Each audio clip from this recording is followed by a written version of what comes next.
지나고 가을이 오니 하늘엔 둥근 달이 비추고 뜰가에 풀벌레 소리 들린다.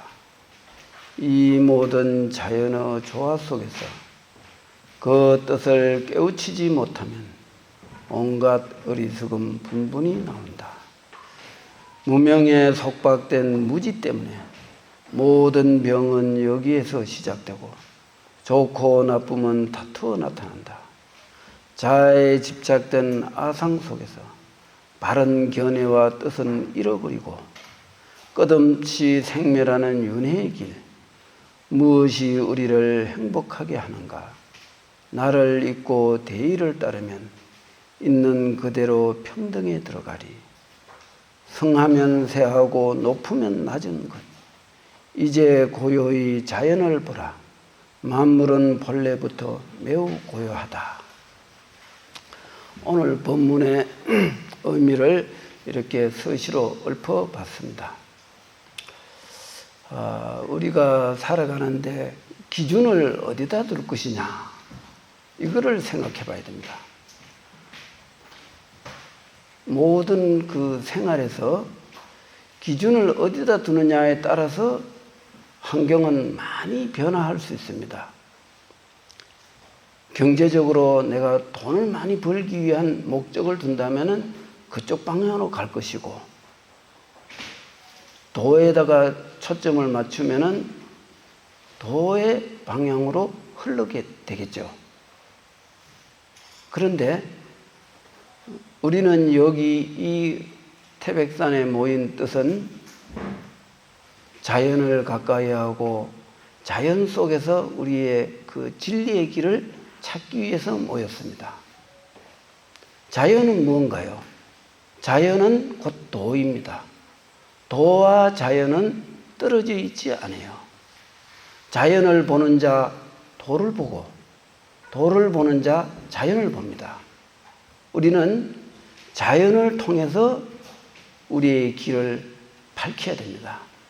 우리는 길을 가야 돼요. 그 길은 영원한 길입니다. 내가 내 자신의 속박된 그 경계에서 벗어난 절대적 존재, 절대적 길을 찾아가야 되겠죠. 그러기 위해서 이렇게 여기 모였습니다. 벌써 태백산을 내가 개원한 지 오늘 딱 작년 9월 달에 법회 시작했으니까 만 1년이 되었습니다. 1년을 돌아보면서 우리는 이 법회를 통해서 우리는 얼마만큼 내 자신을 조화로운 삶을 살아갔는지 반성할 기회를 가질 필요가 있다고 생각했습니다. 내가 내 자신을 찾기 위해서 모인 이 자리에 내가 내 모습을 바로 보지 못한다면 누가 이것을 말할 수 있겠습니까? 내 문제는 내가 알아서 해야 되고 내 자신의 일은 내가 스스로 책임져야 됩니다. 그거는 누구도 책임질 수 없어요. 오늘 자연의 조화, 이 자연의 조화라는 것은 우리에게 매우 평안합니다. 그리고 우리의 마음에 크나큰 평화로움을 줄 수 있습니다. 요 두 번째 단락에 이 모든 자연의 조화 속에서 그 뜻을 깨우치지 못하면 온갖 어리석음이 나온다 그랬어요. 그 뜻이 뭡니까? 자연의 뜻을 우리가 알아야 되겠죠. 자연은 조화라고 볼 수 있습니다. 인간관계에서도 조화가 필요합니다. 사람 간에 내 자신의 주관적인 견해에 따라서 현실을 판단하면 오류가 발생됩니다. 모든 방면에서, 여러 측면에서 현실을 볼 수 있어요. 어떤 면에서든지 정당한 자기 면을 볼 수가 있습니다. 그러나 자연의 조화의 원칙에 입각해서 보면은 원흉무해해야 됩니다. 그래서 우리는 이 뜻을 존재 그대로의 영원성이다, 이렇게 볼 수 있습니다.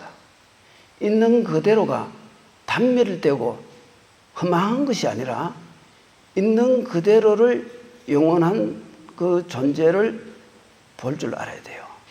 그러면은 좋고 나쁜 것을 초월할 수가 있습니다. 좋고 나쁜 것은 현실에서 중생들이 분별하는 거예요. 진리에는 좋은 것도 아니고 나쁜 것도 아니고, 좋다 나쁘다 하는 것은 전부 망견이라 그럽니다. 망령뗄 망자에다 볼견자, 잘못된 견해다, 이런 뜻이죠. 우리는 자연을 통해서 내 스스로 견해가 자연의 이치에 맞는지 아닌지 이것을 알아야 됩니다. 이것을 모르고 내 주장을 하게 되면은 거기서는 편견을 이루죠. 잘못된 견해가 되는 거죠.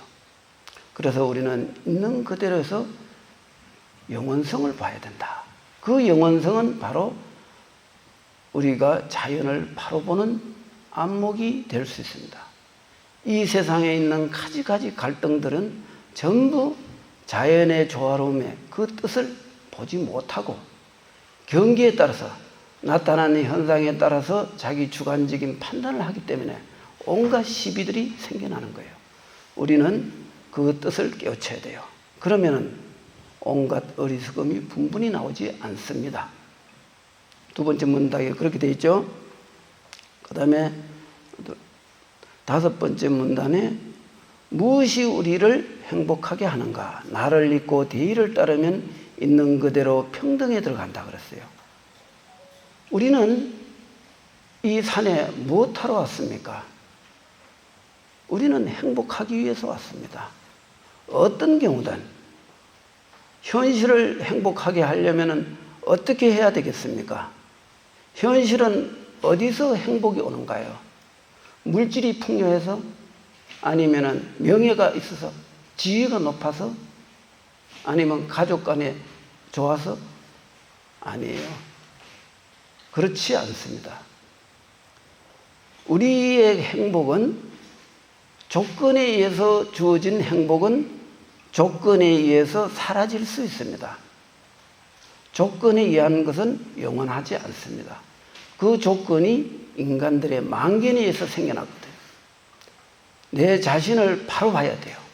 바로 보면은 나를 잊고 대의를 따르면 있는 그대로 평등에 들어간다 그랬어요. 그것을 평등을 보지 못하면은 차별을 보게 되고, 차별을 보면은 시비가 생깁니다. 옳은 일을 해도 시비가 생겨요. 부처님도 그 중생을 교화하는 과정에서 얼마나 많은 사람들한테 시비와 모함을, 모독, 중약을 많이 받았습니다. 역대 성인들 다 그랬습니다. 육조대사도 그 반대파에서 죽이라고 칼을 들고 찾아온 사람도 있고, 달마대사는 그 법을 피는데 임금이 사약을 7번을 내렸어요. 얼마나 사약이 독한지. 처음에는 좀 약한 걸 보냈는데 먹고도 안 죽으니까 두 번째, 세 번째, 네 번째, 7번째 사약을 내렸을 적에는 이 사람들이, 제자들이 이상합니다. 어떻게 사약을 먹어도 안 죽습니까? 하고 그러니까 내가 너희들한테 사약이 이게 얼마나 독한가를 내가 보여주겠다. 그러고 먹었던 거를 토해내갖고 바위에다가 뱉어내니까 바위가 쫙 갈라졌어요. 그 정도면 엄청 독한 거죠. 그렇게 해서 죽은 척 한 거죠. 죽지 않습니다. 달마대사는 이미 간센보살 화신인데 어떻게 그렇게 쉽게 죽겠어요? 그래서 말하자면 산매에 들어간 거죠. 죽지 않고 산매에 들어가서 그 달마대사 유언대로 웅이산에다 매장을 한 거죠. 그리고 3년 후에 스스로 그 신발 한 짝을 집신 하나 남겨놓고, 왜냐하면 전거품이 있어야 되니까. 그리고 집신 한 짝 들고 그 타팔막한 사막을 건너서 총영제 마루에서 인도 갔다 오는 사신을 만나갖고, 너희 나라에서 인연이 다 되고 나 간다. 너가 좀 받들던 그 임금은 이미 죽고 지금 다른 사람이 들어왔는데 가면 임금한테 안부나 전해라. 그런데 어떻게 시자도 하나도 없이 혼자 이렇게 맨발로 이렇게 가십니까? 내가 여기 신발 하나는 내가 들고 있다. 이게 나의 전거품이다. 네가 가면 알 것이다. 그래서 사신이 중국 와서 임금한테 그렇게 말하니까 그럴 리가 있느냐. 그럼 묘를 파보자. 묘를 파보니까 집신 한 짝만 남아있던 거죠. 그래서 그게 집신 들고 전신 탈거라. 온몸 그대로 살아서 묘를 해치고 나왔다는 거죠. 그래서 인도에서 또 100년을 더 살았어요. 그리고 200년을 넘게 살고 그 열반을 하셨어요. 그런 분들은 이미 생사의 자제하니 뭐 오래 살고 일찍 뭐 죽고 하는 거는 초월했으니까 이렇게 대승인도 중생들의 모략을 견뎌낼 수가 없어요. 일단은 당할 수밖에 없는 거예요. 그러나 거기에 대해서 대처를 어떻게 했습니까? 묵빈대책이라 내버려 두는 거예요. 그거를 어떻게 할 겁니까? 중생들의 그 시비분별을 다 가려낼 수 있습니까? 못 가려요. 그냥 내버려 두면 때가 되면 다 해결되는 거예요. 그래서 우리는 있는 그대로 평등을 보라. 평등을 보면은 차별된 경계의 혼란에 빠지지는 않아요. 이게 중요한 이야기입니다. 우리가 세상을 살아가는데 현실을 그렇게 봐야 돼요. 그러면은 세상으로부터 편안하고 자유롭게 세상을 건너갈 수가 있습니다. 자, 그 다음에 성하면 새하고 마지막 단락에 성하면 새하고 높으면 낮은 것 이제 고요히 자연을 보라. 만물은 본래부터 매우 고요하다. 성한 것이 영원할 수 있나요? 성한 것은 반드시 쇠퇴하게 돼 있어요. 또 쇠퇴한 게 또 영원한가요? 아니에요. 쇠퇴하면은 그게 성할 수도 있고 파멸될 수도 있는데 파멸되어서 다시 생겨나요. 그것이 생로병사가 그렇게 흘러가는 거예요. 그러면은 높으면 낮은 것이라 그랬어요. 높다는 건 뭡니까? 세상에서 말하는 그런 세속적 가치 기준에서 높게 보는 거죠. 그 높은 것은 낮은 거예요. 높다고 하는 것은 그거는 높은 게 아니에요. 그거는 바로 낮은 거예요. 여기에 대해서 아만과 그 겸손함이 없이 내가 최고라고 자만하고 아상을 지기고 잘난 척한다. 이거는 매우 어리석은 거죠. 왜냐하면 그거는 그대로 낮은 이치예요. 그래서 지혜로운 사람은 잘난 척 안 해요. 잘난 척 하는 것은 바로 그 다음에 잘못된 경기에 떨어져. 그래서 우리는 절대로 어디 가도 잘난 척 하지 말고 나라는 상을 내지 말고 주어진 현상 그대로 살아야 돼요. 내가 만일 여기 우리 신도들한테 강의를 한다고 내가 이 신도들보다 조금 더 아는 게 많다고 잘난 척 하면은 바로 여기 있는 분들은 나를 무시하게 할 거예요. 나는 그 이치를 알기 때문에 어디 가도 내가 수도하면서 그렇게 오랜 세월 살았지만 선방 대중들이 내보다 더 잘난 척을 많이 했어요. 그럴 적에 난 잘난 척 안 했습니다. 선원장인데도. 잘난 척 하면 바로 공격을 받거든요.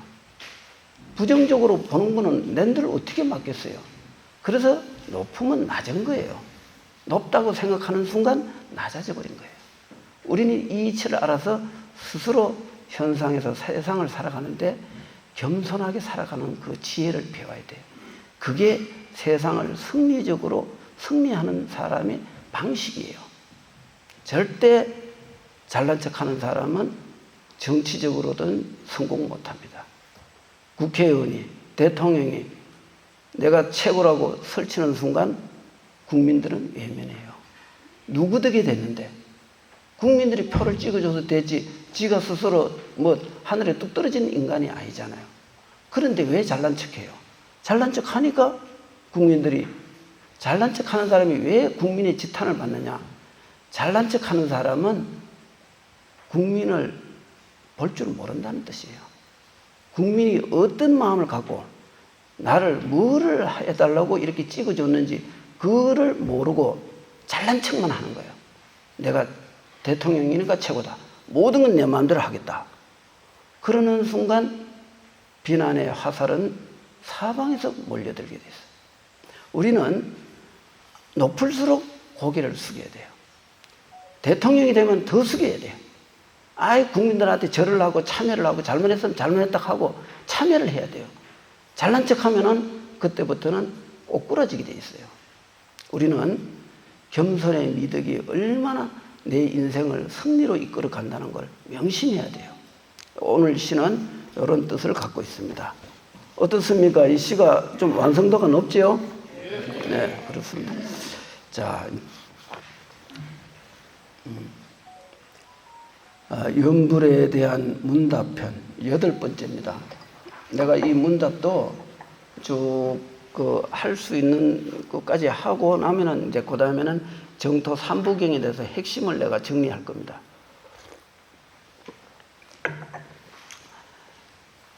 연불선에 있어 무엇이 할구연불이고 사구연불인가요? 먼저 연불선이란 이 마음이 곧 정토요 나의 자성이 아미타라는 근본 바탕에서 무념무아상에 입각한 연불관법을 말합니다. 이러한 연불을 실상연불이라 하고 실상연불이 선에 준함으로 연불선이라 합니다. 이 선이라는 것은 우리 마음을 표현한 거예요. 그래서 스산대사가 이렇게 말했죠. 선시불심이다. 선은 곧 마음이다. 이렇게 가르쳤어요. 그래서 선종은 곧 불심종이다. 부처의 마음을 밝힌 것이다. 이렇게 볼 수 있죠. 모든 공부는 선으로 돌아가야 돼요. 선으로 돌아가지 않는 공부는 그거는 정법이 아니에요. 내가 연불을 가르칠 적에 사람들은 왜 스님이 연불을 너무 어렵게 가르칩니까? 그냥 일반적으로 그냥 이렇게 칙명연불을 하면 편안하고 간단한데 너무 연불선을 자꾸 가르치니 우리가 이해도 안 되고 또 그 길을 가는 길을 잘 모르겠는데 이걸 좀 일반적으로 보통 스님들은 다 간단하게 가르치는데 스님께서 너무 철학적으로 거의 선종의 이치하고 똑같이 하니 도무지 이렇게 이해가 안 됩니다. 이런 질문을 좀 받았어요. 사적으로. 스님들이 그러더라고요. 다른 스님들은 그렇게 안 하는데 왜 스님만은 그렇게 이 선을 연불에다 그렇게 강력하게 접목시켜갖고 이렇게 가르칩니까? 내가 그랬죠. 나는 40년을 선방에 다닌 사람이다. 선은 나의 삶의 전부기 때문에 내가 무엇을 강의를 하든 심지어 세상을 이야기하든 자연을 이야기하든 또 생활을 이야기하든 선을 떠나서는 나는 한마디도 할 게 없다. 왜냐? 나는 모든 게 다 선과 연결시켰기 때문에 선을 떠나서 말하라 하면 나는 그 강의의 어떤 의미를 상실하게 된다. 이 세상에서 우리가 마음을 떠나서 뭘 말하라는 거냐? 마음을 떠나면은 아무것도 아닌 무정물인데 무정물이 설법하는 걸 알아듣겠느냐? 모른다 이거.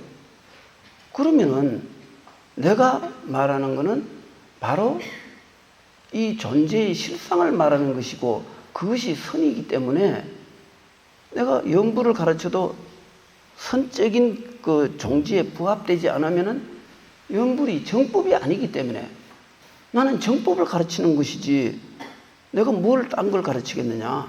그래서 나는 연불을 가르쳐도 선에 준하는 연불을 가르치기 때문에 다만 근기들이 따라주지 않을 적에는 그 기초적인 그 연불도 가르치긴 한다. 그러나 그것만으로 연불의 종지를 삼으면은 연불법이 망한다. 어째서 망합니까? 우리 서산대사 이후 연불선이 우리나라를 전체를 왜 서산대사 이후 그 연불이 우리나라를 그때 당시 경호스님 이전까지 지배를 했느냐면은 선사들은 서산대사 이후에 끝났어요. 서산대사 법을 받은 제자가 40명이 넘는데 그 제자들 가운데 그 세 제자가 가장 유명하죠.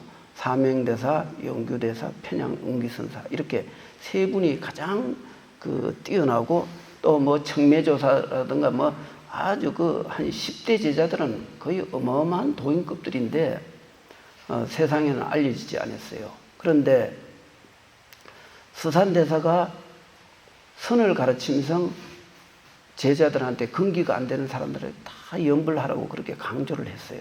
그 어록도 많이 나옵니다. 그런데 그러다 보니 그 선이 인재가 안 나오니까 저절로 하음선이 유행하기 시작했어요. 근데 하음은 누가 만들었냐? 용수보살이 편집을 한 거예요. 부처님 경전에 있는 거를. 그래서 용수보살 약창계가 있잖아요. 이제 용수보살이 그러면 용수보살은 또 어떤 분이냐? 용수하고 마명보살은 인도의 대승불교를 완전히 정상궤도에 올려놓은 그런 큰 도인인데 가그세 부처님이라요. 석가모니 부처님이 그 근본불교에서 너무 이렇게 가르침이 중생들 근기에 맞추다 보니까 대승불교로 끌어올리지 않고는 부처님의 그 정신을 전달이 안 되니까 그래서 그 부처님이 중생을 교화하기 위해서 화신을 낳던 거예요. 그래서 용수보살이 보통 사람이 그 어마어마한 하원경을 그렇게 그 지어낼 수 있겠습니까? 그거는 용수보살이 그냥 지은 거예요. 용궁에 가서 가져왔다 하는데 그거는 하나의 그냥 핑계를 댄 거죠.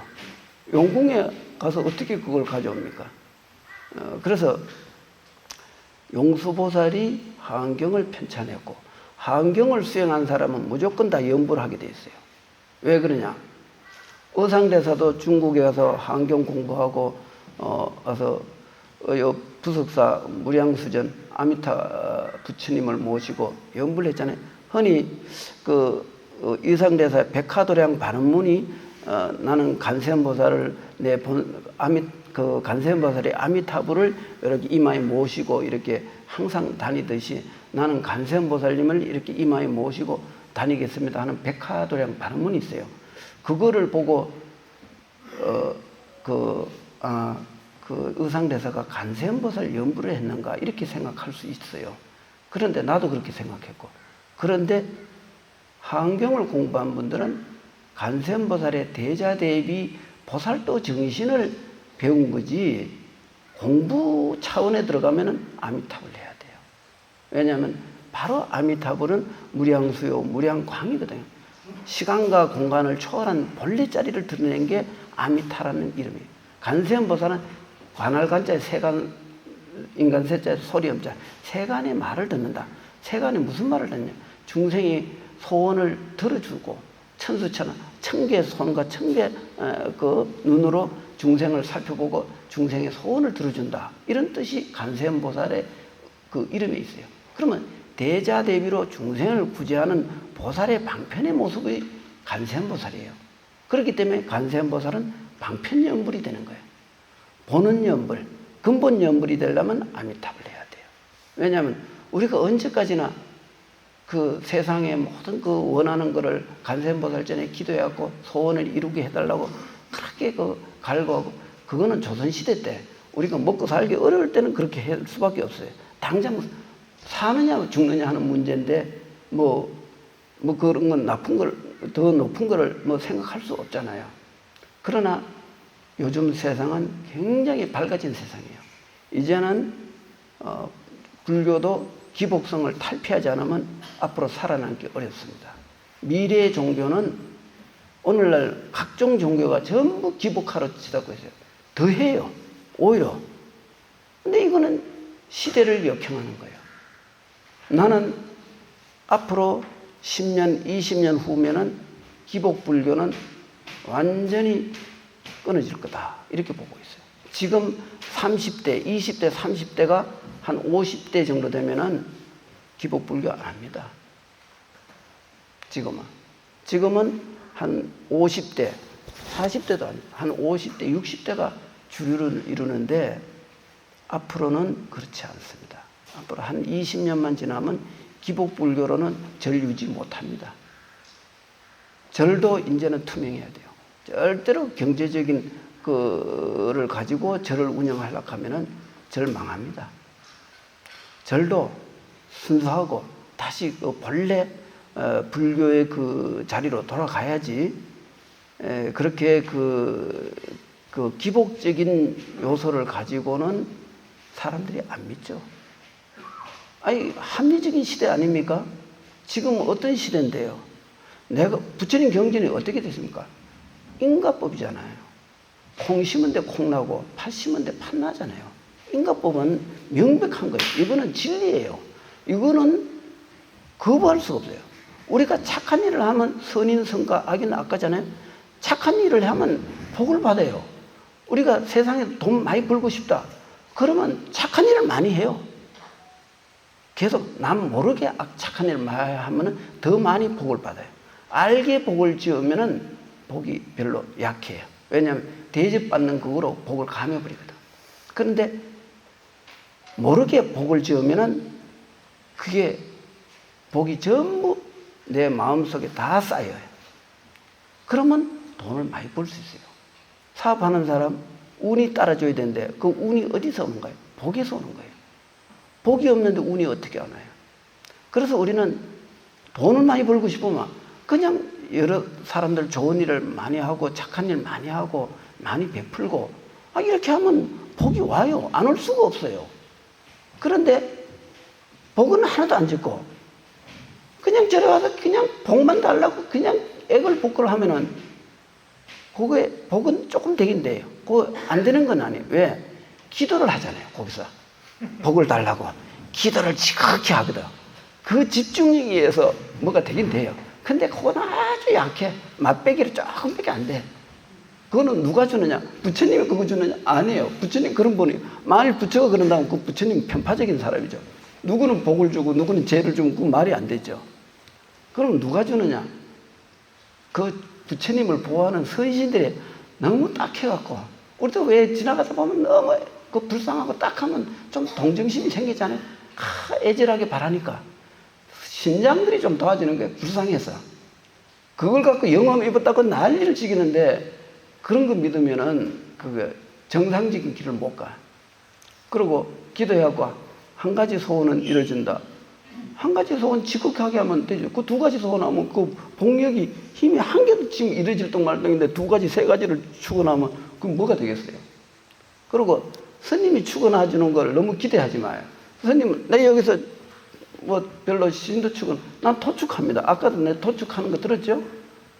금일 동참제자, 그 다급상의 업장 실계 소멸, 불법 문적, 부처님 법 가운데서 열심히 공부해하고 대도를 이뤄서 일체중생을 제도하여지다.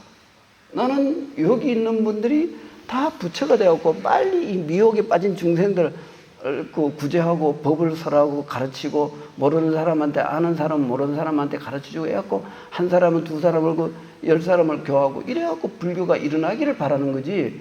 나 그 신도들 복은 저들이 지어난 대로 받는 거지. 뭐 전생에 복 하나도 안 지은 게 뭐 이 생에 와서 아무리 기도한다고 하는데 뭔 복이 되겠어요. 그런 거는 한마디로 옛날 무지한 시대에 그냥 방편으로 가르친 거지. 이제는 그런 기복불교는 앞으로 그 절이 망하는 길이에요. 진짜 불교가 바르게 하려면은 정법을 가르쳐야 되고, 그리고 그 기복적인 요식 행사는 하지 말아야 돼요.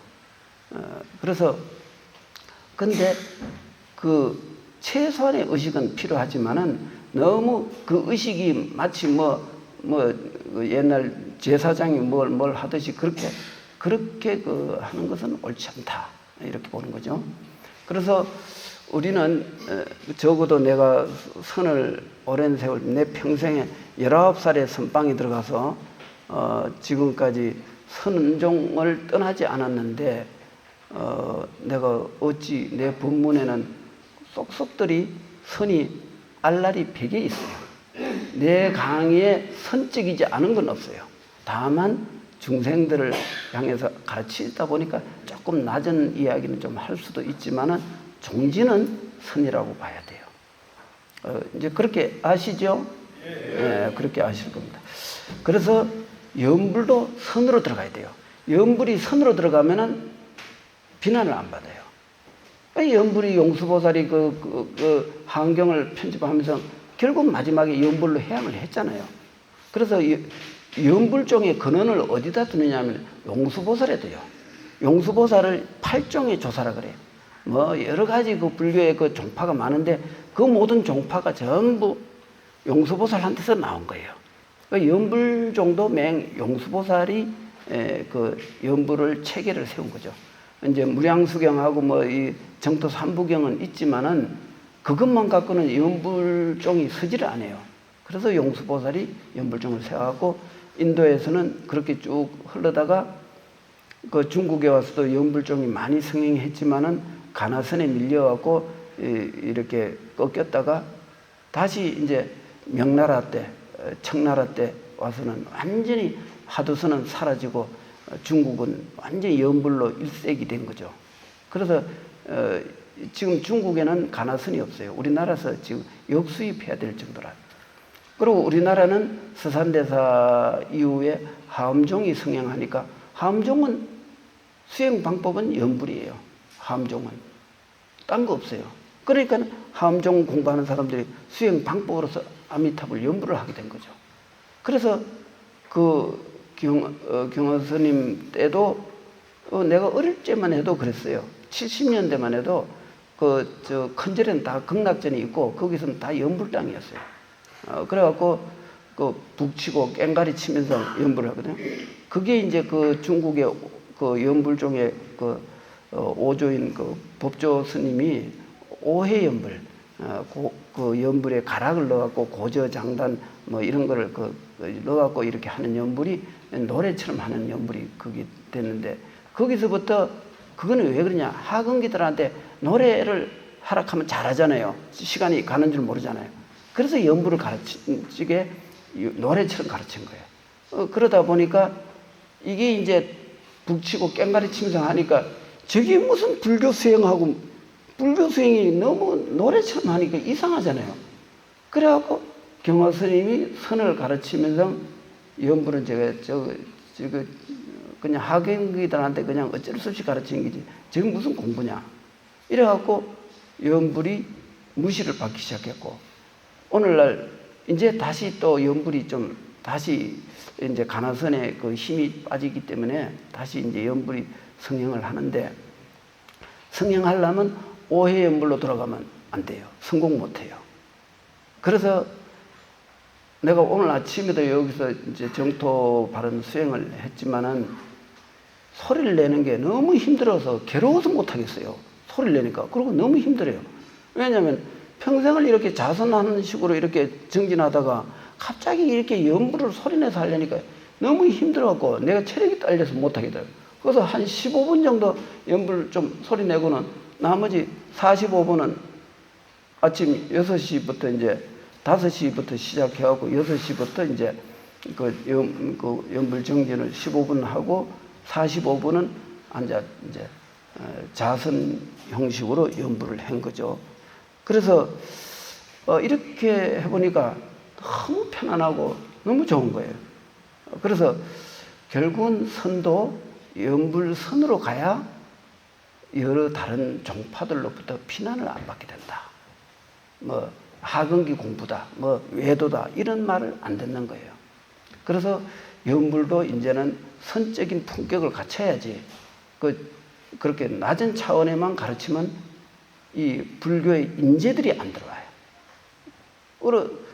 내가 이렇게 지금 내게 염불을 가르친 스승이 지금 돌아가셨는데 그분은 지금 80, 거의 90 다 돼갖고 돌아가셨는데, 작년인가 저작년에 돌아가셨는데, 대구에 계시는데, 이분은 내가 대성사에서 한번 초청해갖고 법문을 시켰더니, 그 50년 전 그 염불법문 계속 그냥 대지월장경에 이러기를 뭐 어쩌고 계속 하여튼 법문만 하는 거예요.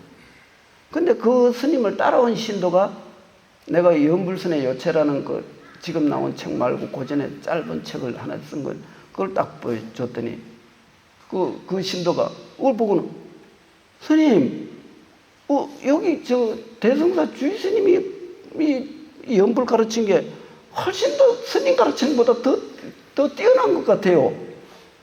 그 보살도 주책이 없지. 그 면전에서 그렇게 하면 지금 그 80 넘은 노스님한테 그 인격 모독이 지금 그렇게 하면 안 되죠.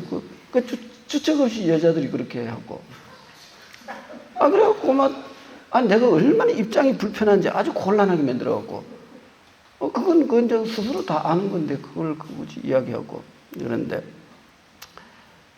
그렇게 하니까 연불법이 세상에 전하지를 못하고 그 수승한 근기들, 말하자면 상근기들을 끌어들이지를 못하는 거예요. 그래서 내가 이렇게 그 조금 수준 높은 연불법을 가르치는 거는 이거는 선과 연불이 둘이 아닌 거예요. 스산대에서 그렇게 말했어요. 선과 연불이 둘이 아니다 그랬거든. 너무 연불이 차원이 낮고 선이 연불보다 낫다. 이런 차별심을 갖지 마라. 깨달음은 똑같고 깨닫지 못한 중생들은 차별심을 내지만 선과 연불은 둘이 아니다. 그랬거든요. 그래서 우리는 이 연불선의 자부심을 가져야 돼요. 내가 왜 그러면 하두를 안 가르치고 연불을 가르치느냐. 하두는 상근기가 아니면 절대 못 들어가요. 한국 불교에 지금 2만 명 스님 가운데 지금 선방 수자들이 현재 선방에 다니는 사람들이 2,000명이고 그래도 선방에 적을 두고 다니는 이리저리 합치면은 한 5,000명은 선방과 관련된 스님들이라고 볼 수 있어요. 그런데 지금 경허 이후에 경허 스님만큼 학철되어 간 도인이 한 명도 나온 적이 있어요. 옛날엔 많았어요. 한 철에 몇 명 정도 나와요. 근데 이상하게도 깨달은 사람이 못 나오고 있잖아요. 이건 뭐겠어요? 시대적으로 안 맞는 거죠. 지금 시대는 분별심이 굉장히 많아요.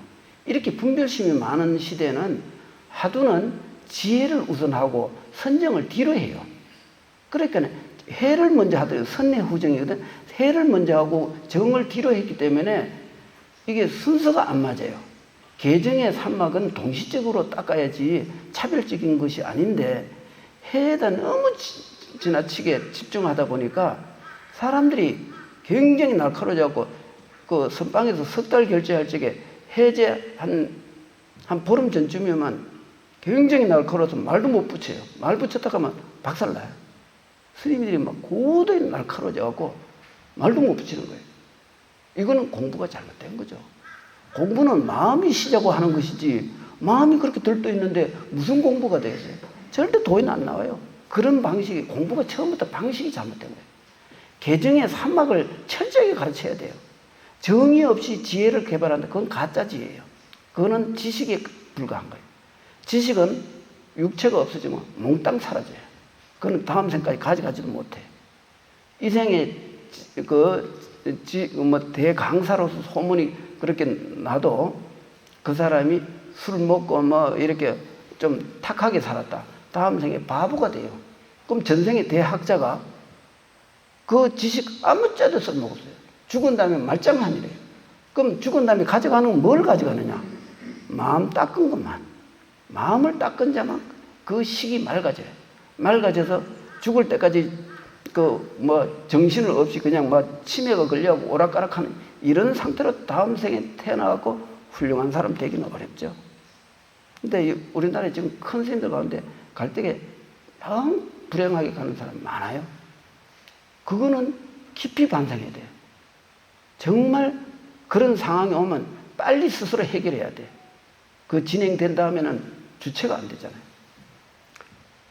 그래서 마음을 닦고 염불을 하고 정진을 아주 철저하게 하고 세간적인 그런 헛된 망상에 휘둘리지 않으면 절대 죽을 때 그렇게 헛되게 안 죽어요. 그리고 그렇게 바르게 가야 다음 생에 또 훌륭한 사람이 될 수 있어요. 그런데 탐욕과 썩냄과 어리석음이 점철된 그런 상태에서는 결코 이 생보다도 다음 생이 더 못하지, 더 낫다는 것 말할 수가 없습니다. 그래서 우리는 이제는 시대가 밝아졌고 사람들은 다 지식이 많아요. 그래 많은 지식을 가르치는 것보다는 우리는 수행 쪽에다가 비중을 많이 둬야 된다. 이게 이제 내 가르침의 핵심입니다. 자, 그럼 보세요. 다음 할구연불이라고 하는 것은 순일무잡하게 연불에 집중하되 깨어있는 의식으로 연마는 자체를 알아차리는 연불 수행을 할구연불이라 한다. 사구연불이라는 것은 세속적인 마음으로 복을 구하고 마음 밖에 아인 사상에 의지하여 구하는 연불입니다. 그러나 속심을 가지고 연불을 하더라도 지극하게 연불하면 마침내 연불 공덕을 잊게 마련입니다. 다만 사구연불은 상을 가지고 연불하는 것이라 지속적으로 집중력을 가지기 어렵습니다. 만일 연불 삼매에 들어가려면 무심이라는 바탕에서 정진할 때 자연히 일심연불, 일행삼매, 연불삼매로 이어지게 됩니다. 내가 이건 늘 주장하는 부분입니다. 우리가 할구연불이 돼야 돼요. 사구연불은 기복적인 마음으로 연불하는 걸 사구연불이라고 해요. 그럼 죽을 사자에 죽음구. 죽음구라는 것은 그게 내 운명이, 내 인생이 쭉 그 진리의 세계로 나아갈 수 있는 길이 아니라 생사윤회의 그 길로 가는 것을 사구라 그래요. 근데 연불에서도 사실 연불에서 처음에는 다 모르니까 사구라 해요. 막 아미타불 뭐 이렇게 상으로 생각하고 그냥 이렇게 막 연불을. 근데 그걸 지극히 하다 보면 하두에서는 사구라 하면 이건 말짱하는데 연불은 그나마 조금 나아요. 처음에 연불에는 사구로 좀 하지만은 나중에는 일심연불만 되면은 다시 저절로 할구로 들어가는 게 이 연불의 장점이라. 근데 죽을 때까지 아까 내가 말한 그 스님같이 80, 90이 다 되도록 아직까지 연불선으로 못 들어가고 계속 사구연불에서 헤매고 있으면 그 스님 정토하기 힘들죠. 내가 봤을 때 못 간다고 봐요. 평생을 발언했지만 그러면 못 갑니다. 세상에 이 끌림이, 업력이 잡아당기기 때문에 식을 잡아당기거든. 올라가는 걸 잡아당기는데 어떻게 가요? 업력의 힘이 올라가는 힘보다 더 강하면 강한 쪽으로 끌리기 마련이거든요. 절대 정토라는 게 그냥 뭐 조금 연불 조금 했다고 다 간다? 그거는 아니에요. 정말 힘들어요. 그래서 우리는 연불 수행을 지극하게 해야 되고 탐진치, 삼독, 무심연불이 돼야 되고 탐욕을 가지고는 절대 못 간다. 그러면 정토를 왜 가야 되느냐? 우리가 여기서 생사윤회에서 자신 있게 내가 생사윤회에서 나는 당당하게 그래서 그 생사윤회에 자신 있는 사람 있습니까? 없어요. 웬만한 수행력으로 결코 장담해서는 안 됩니다. 이 사바세계라는 것이 뭐 옛날보다는 지금 많이 좋아졌죠. 뭐 여러 가지로 그 사회가 밝아진 사회이긴 하지만은 이 갈수록 그 사람들의 그 번뇌망상은 욕심은 더 끝없이 치닫고 물질 문명의 그 각종 그런 그 오염될 수 있는 그런 여러 가지 조건들이 굉장히 많습니다. 이걸 다음 생에 인간으로 태어나서 내가 자신 있게 살 수 있다. 이 생보다 더 나은 삶을 살겠다라고 자신할 수 있는 사람은 없어요. 내가 봤을 때는 없다고 봐요. 그래서 나도 자신이 없기 때문에 정토 발언하는 겁니다. 나도 뭐 전생에도 나도 수행도 많이 한 사람이지만은 전생에도 내가 정토 발언을 했어요. 굉장히 열심히 연불했어요. 전생에.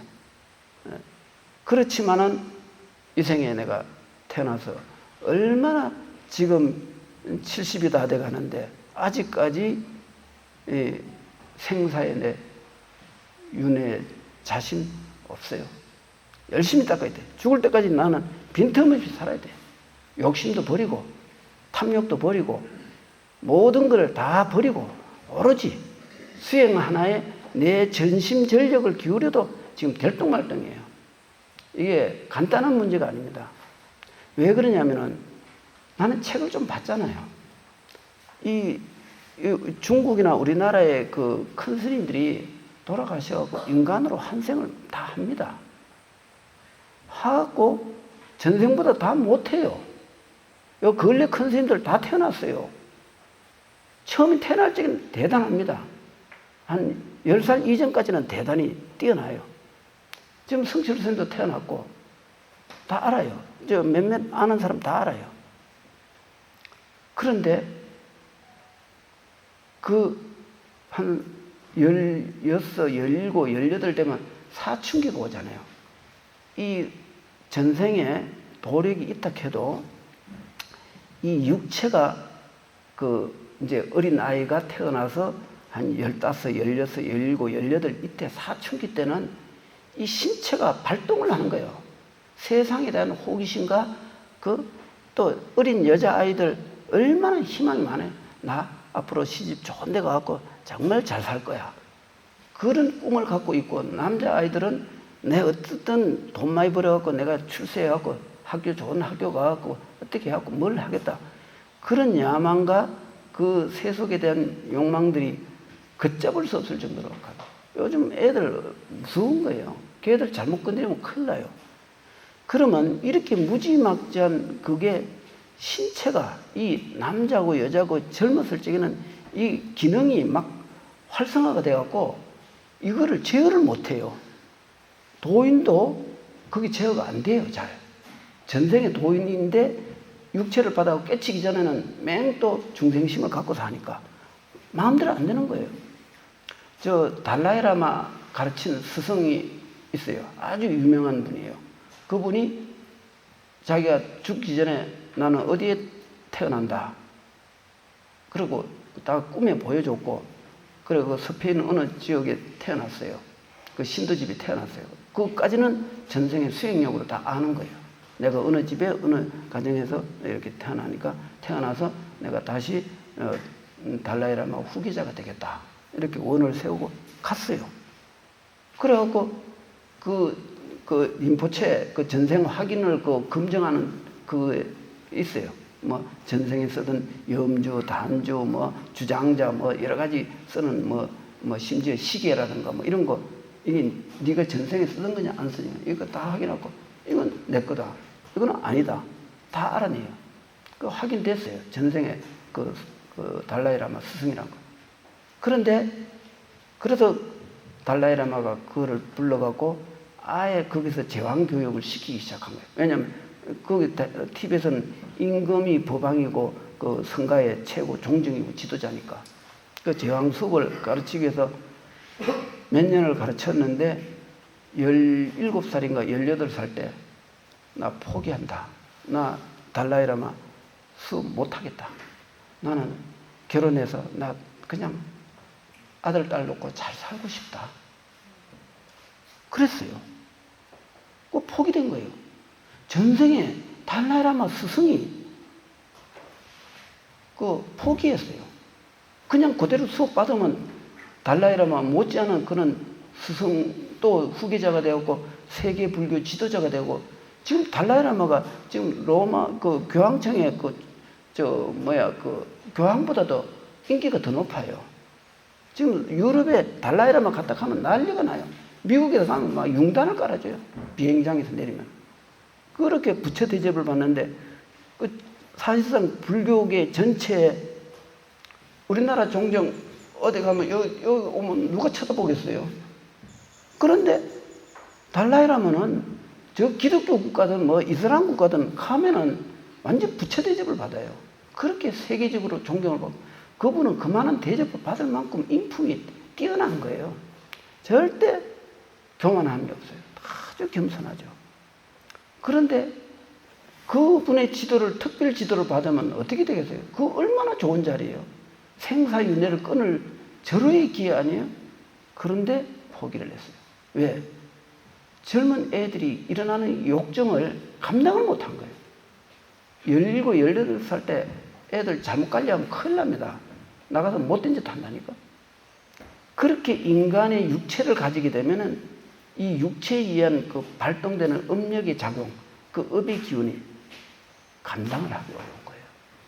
그래서 생사윤회는 정말 자신하면 안 돼요. 우리가 예를 들어 내가 만일 다음 생에 인간이 됐다. 뭐 내가 이 생에 잘 닦아서 했다 해도 이 생보다 더 나을지 못할지 내가 장담 못해요. 그래도 이 생에 내가 스승을 잘 만났어요. 어쨌든 어릴 때 출가했고 또 뭐 어쨌든 내 부모가 일찍이 출가하는 걸 권장했기 때문에 나 출가도 했고 그리고 또 출가해갖고 초발심 자격문을 보면서 너무나 큰 발심을 해갖고 아 내가 이 생에는 진짜 이 공부 잘해야 되겠다. 14살 때 나는 어마어마한 발심을 했어요. 이 세상에서 이보다 더 좋은 건 없다. 이거를 해갖고 그 마음이 지금까지 유지된 거는 어릴 때 초발심의 그 공덕이라고 봐야 되거든. 그런데 내가 다음 생에 만일 지금 시대보다 다음 시대가 한 30년, 40, 내 뭐 많이 살아봐야 20년 더 살겠습니까? 20년 후에 내 죽는다. 그러면 또 한 20살 정도 돼갖고 뭐 그래도 그때 되면 또 대학교로 나와야 되니까 한 24, 되고 출가했어요. 그러면 50년 후가 돼요. 지금부터. 50년 후에 과연 인간 세상이 지금처럼 이렇게 평화로울 수 있을까? 나는 그렇지 않다고 봐요. 지금 공해가 말할 수 없어요. 지금 20년 후면은 이 인간 세계는 사람이 살기 어려운 시대예요. 진짜 살기 어려워요. 그리고 지금 중국 저 동해안에 원자력 발전소가 100개가 넘어요. 지금 후쿠시마 저거 하나 갖고 지금 전 세계 바다가 지금 오염된다고 난리를 치기는데 우리나라 앞으로 서해안은 못 써요. 지금 2025년도에 대형 쓰나미가 온다는 벌써 예언이 있는데 그게 저 필리핀 위에 대만 그 근처에서 일어나는데 그게 일본을 거의 3분의 1을 다 집어삼키고 우리나라도 영향받고 중국은 중국 동해안은 대평원이거든. 그거 다 물바다게 되면 뭐 얼마나 많은 사람이 죽겠어요. 그 시대 되면은 우리나라도 지금 동해안에 얼마나 원자력 발전소 많아요. 전 세계 바다가 오염이 되어갖고 물고기를 먹겠어요? 못 먹어요. 앞으로 지구는 큰 변동이 있을 거예요. 우리가 정신 차려야 돼요. 미래를 보지 못하고 현재만 보고 이야기하는 것은 굉장히 어리석은 거예요. 우리는 멀리 볼 줄 알아야 돼요. 그래서 우리가 30년 후면은 과연 우리가 태어나서 정상적인 생활을 할 수 있느냐? 나는 불가능이라고 봐요. 그래서 내가 정토 발언하는 거예요. 난 그때 자신이 없기 때문에. 나는 그때 내가 뭐 불보살이라면 내가 당연히 나와서 뭐 중생을 교화하고 제도를 해야죠. 나도 공부했으니까 남을 또 이롭게도 해야 되니까. 근데 그거 자신 못해. 나는 자신 못한다고 봐요. 그래서 나는 정토 발언을 합니다. 그러니 우리 여기 계시는 분들도 인간 세계에 그렇게 욕심 부리지 말아요. 다 험한 거예요. 잘나봐야 뭐 얼마나 잘나고 못나봐야 뭐가 얼마나 못나게 다 똑같은 거죠. 별거 아니에요. 그런 너무 대단하다고 생각할 것도 없고 그렇다고 못났다고 생각할 것도 없고 그저 주어진 대로 그냥 우린 정신 차려갖고 공부 잘하면 돼요. 그게 남는 거지 뭐 다른 거 갖고 남는다고 생각하면 안 돼요. 그래서 우리는 연부를 해도 정토선, 연불선에 입각한 연부를 할 적에 연불이 바른 길을 간다. 바른 길을 갈 적에는 어떤 효과가 있느냐? 효과가 있어요. 법력이 생겨요. 그런데 기복 연불은 법력이 없어요.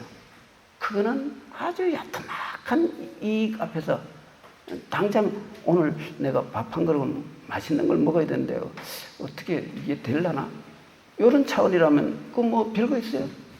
그러나 우리는 이 공부가 내 다음 생, 세세생생의 이 윤회를 해탈하는 이 법을 만났을 때 우리가 해탈 안 하면 다음 생에 지금 같은 이런 분위기를 만날 수 있어요? 못 만나요. 나도 자신 못하는데 여러분들이 어떻게 자신한다고 할 수 있어요? 그죠? 다음 생에 나도 지금 시원찮지만 내보다 못한 사람을 만나갖고 가르침 받기 시작하면 또 어떻게 되겠습니까? 이거 장담 못하는 거예요. 그래서 우리가 잘 살아야 되고 생사를 윤회를 겁을 낼 줄 알아야 돼. 왜 사람들은 자신도 없으면서 당당하고 큰 소리 치고 두려움 없이 그래. 뭐든지 내 자신이 그 미래에 대해서는 내가 지금 잘못 이렇게 아무리 살아도 다음 생은 내가 장담 못하겠구나. 내 능력에 문제가 있겠구나. 이런 걸 알고 그 대비를 하면은 그 사람은 최소한의 결과라도 얻는데 그런 것도 없으면 그냥 그저 아무 대책 없이 막 고속질주하다 낭떠러지 떨어지는 거죠. 그래서 우리는 잘 살아야 된다. 그러면 극락세계라는 정토에 내가 이거 지금 강의가 너무 길어가고 이거 앞으로 할 게 많은데 이거 좀 낭패네요. 그러면 극락세계라는 정토에 어떤 공덕을 지어야 갈 수 있나요? 천상과 인간 등 6갈래의 길은 중생들이 스스로 지은 업력에 따라 가지만 정토는 부처님 공덕과 원력으로 장엄된 보신토이므로 중생이 비록 업력에 장애가 있다 해도 일심으로 염불하고 발언하면 부처님의 가피력을 입고 정토왕생한 기록은 수없이 많습니다. 다만 탐진지의 삼독업이 힘에 너무 강하거나 세속적 욕망에 대해 갈구하는 마음과 애욕심에 이끌릴 경우에는 업력의 장애를 받아 정토왕생이 어려워질 수 있습니다. 나머지는 그냥 집에 가서 읽으면 될 것 같습니다. 오늘 강의는 요거는 다음 달 강의하겠습니다. 왜냐하면 이게 1시간이 벌써 이제 지났거든요. 너무 길게 하면은 이게 지겨워서 사람들이 귀에 들어오지도 않아요. 내가 한 말이 중요한 말 많이 했으니까 요거는 요 정도로 이렇게 생각하고 우리가 일심연부를 통해서 대해탈의 세계로 우리가 들어가도록 이 생에 잘 살아야 된다. 생사윤회라는 것은 이게 간단한 문제가 아니다. 그 공부를 많이 어마어마하게 한 큰 스님들도 거기 자제하는 사람이 없다. 결코 인간 세계가 30년, 40년 후에 지금과 같은 세상이 있을 거라고는 생각하시면 안 된다는 거. 정말 위험하다는 거. 이걸 알아야 돼요. 알았죠? 예. 네.